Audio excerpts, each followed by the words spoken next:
Hi traders, welcome back. So just yesterday I was talking to a friend who obviously we all know what has happened in the stock markets right now, or rather what is happening right now in the stock markets because of the coronavirus issue that's been going on since the last few months. Now, obviously, one of my friend has lost a lot of money in stocks, and when I asked him that, what is the reason that you don't trade forex instead? So he said that I have tried forex in the past, but it just never worked for me. And obviously he's joined the Forex Mechanics Telegram channel last week. But when I asked him what is the reason that you did not succeed, or what went wrong when you started forex, so he said, I just couldn't stick to strategies. I kept changing systems, I kept changing my strategies, and obviously, he told me a few things that the issues that he faced when he tried to trade forex. Now, obviously, the first thing that I noticed is so this basically triggered me to make a video on why I feel most traders may never make money in forex. Now, firstly, like my friend who said that the issue that he had was that maybe he feels that he used to constantly keep trying different strategies, MACD, RSI, or some system which is available online. So he tried multiple systems and none of them worked. And eventually, what would happen is that he just had a lot of losses, and then he completely stopped trading forex.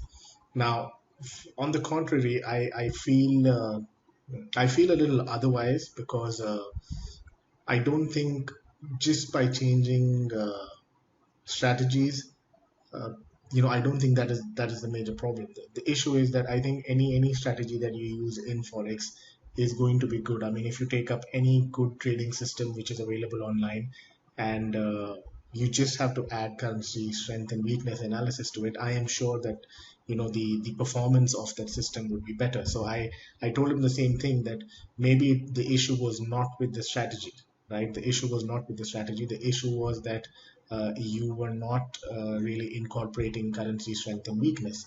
Obviously, just last week we had the pound USD trade.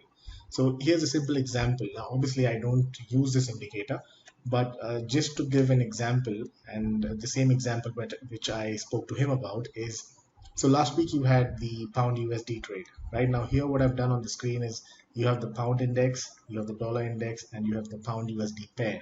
Right now, here you can see I have the 8, 13, 21, and the 50 EMA on all the charts, and this is your RSI 14 indicator, right?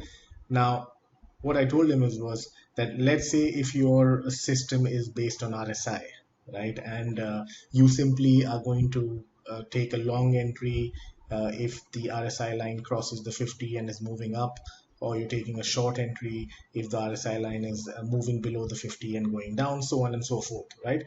So how do you, so is that does that mean that RSI is a bad indicator? Obviously not. I mean, RSI is one of the most used indicators across the globe. So I can't say the indicator is wrong, or maybe you incorporate RSI with EMA or some other indicators and have a system in place. So it's not really the system. Now here, if you look at it, this trade, the pound USD trade, maybe if you were simply trading the RSI, this would have been a profitable entry. Now, would you blame the system for it? I don't think I would blame the system, because the indicators are just supposed to do what they're supposed to do. But if only you have to pick any trading system and simply have your currency index charts plotted, you obviously know which signal you are supposed to take and which signal you're supposed to ignore. Now, this is a simple example that I gave him, and I said, even if I'm looking at, so last week we had pound USD. Obviously, I was not looking at this. I was simply looking at this. I saw that the pound was heading up. You could see moving averages are nicely fanning out. They are sharply moving up. So obviously, this basically means that the pound index is going up and the dollar index is moving down. So when I see that the dollar is sharply moving down, pound is moving up, why would I not take a pound USD trade? So obviously, yesterday or on Thursday, irrespective of whichever trading system you were using, I'm sure that 90% of those trading systems would have made money for you if you were trading the pound USD or if you were long on the pound USD, right?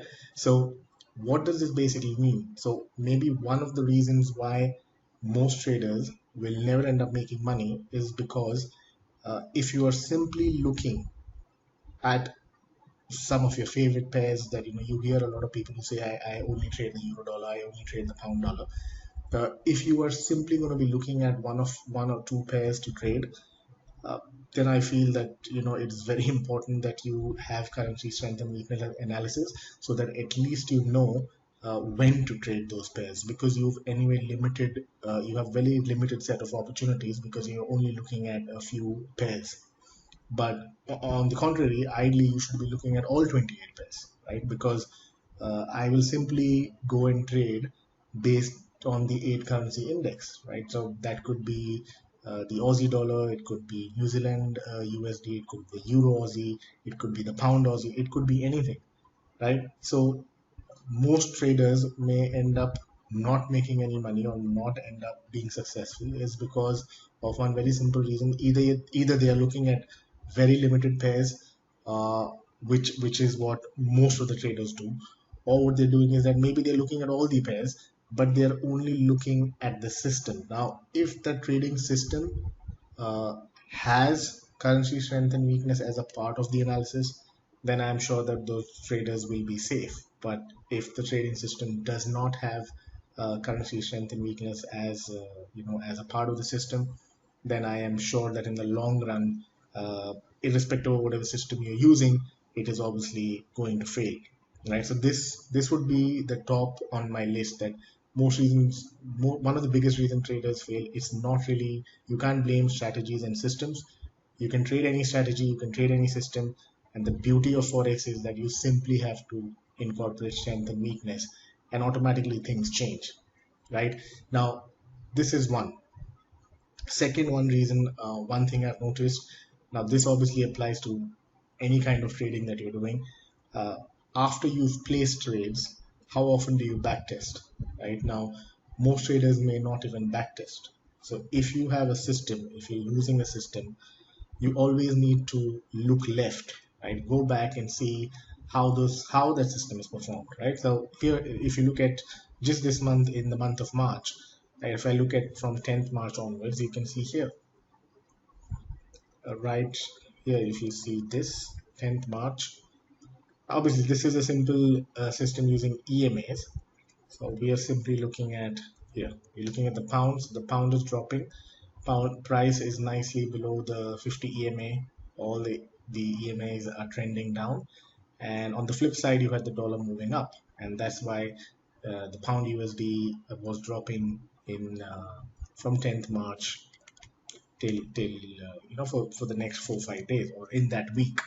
So if you backtest, if you just keep backtesting, you will realize, now if you go back even further, you will see from 4th March, right? So if you go back to 4th March, you see this nice trend which has happened on the pound USD on the 1 hour chart.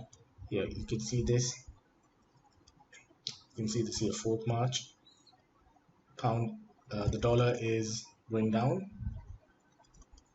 and you had the pound moving up, right? So you can see here what happened 4th March, right? So obviously the driving factor behind this was the dollar weakness, but nevertheless, a little strength in the pound, and you saw that pound USD from 4th March, for at least for the next 3 days, you had a nice trade setup. Obviously, even if you had to trade maybe 1 or 2 days, that is enough for you, right? So it is very important that irrespective of whatever trading system you're using, you have to back test and check how often has have the signals been successful. And when I say back test, even if you have a demo account and you're placing trades, it's more important to back test your losing trades, right? You need to know if you had some losing trades, why have you lost that trade? So it's very important that you keep back testing. And I can't tell you how important it is, because if you're new to Forex and if you're not going to spend maybe on the weekend at least an hour to only check uh, why did you lose some trades, or if you are working on any trading system, at least spend an hour or two over the weekend to check if how successful the system is. And you can only do it by going back and checking when those signals have come, depending on your trading system, how often have they been successful. That's all you need to do. And if you are simply backtesting with currency strength and weakness, especially with the 8 indexes, is relatively easy because you know what you're looking for, right? So if I know that I see a trend on pound USD, you see a nice trend, you will be like, okay, there was a trend here. Let me see what was happening. So all you will do is you'll go back and see if pound USD was trending up, then what was happening? What was driving it? Was it the dollar weakness or the pound strength? So here you can see it was obviously the dollar weakness and a mild bit of strength on the pound, but it was a dollar weakness, and which give you a trade opportunity in the pound USD. So for a trader who's only looking at the euro dollar or the pound dollar, it is very important that you backtest uh, your your favorite currency pairs, or the pairs that you feel like trading on, or maybe those are the pairs that you want to trade. Then fair enough, you just have to keep an eye out for those individual currency indices so that you know when to trade and when not to trade, right? And this is fairly easy to do because you simply have to backtest. That's about it. And once you've backtested, obviously you're going to practice and put a lot of trades. Once you've put trades, once you practice, once you make losing trades, you backtest and check why was the trade a losing trade. I think after that, all that matters is that you need to have faith in yourself, because uh, sometimes we may just end up blaming indicators and strategies, but I don't think that would be right, because I am sure anybody who's made those indicators or those trading systems have spent hours coding it, maybe coming up with a trading system. So I'm sure you can't really blame a trading system on its own. A lot of times it's just your psyche or the way you think, and maybe a lot of traders don't have patience in themselves. You just don't have the patience to wait. You don't have the patience to wait for the right setup. Sometimes you may have losing trades. I think it's very important that you get immune to losses, because if your trading system is good, it's but obvious it's going to give you losses, right? But you need to be immune to it, because you know that every time your trading system is going to give you winners, it is going to cover up for your losses, and that's how it works. So uh, I think it's more important as traders that you need to have faith in yourself. So why, according to me, if there are some reasons why most forex traders are failing, then it is practically because they are just depending on either just a few pairs to trade, and unfortunately, their trading system does not include or does not incorporate currency strength and weakness. Second, most traders are not backtesting their own trading systems. Third, they don't practice enough. And fourth, they don't have confidence in themselves, or rather, they don't have faith in themselves. Because if you know that you have a good trading system, and if that trading system does involve currency strength and weakness, that is the beauty of the forex market, right? Unlike stock markets, right? I mean, if you just look at the Telegram channel last week, ideally the stock markets are crashing, people are saying they're losing money, everything happened. But in the forex market, it is just business as usual. Nothing has changed much. In fact, I would say March has been a month where currencies are moving. Right? A lot of things are happening in the forex market. So you can't really complain about this market, because I think this is one of the best markets to be in.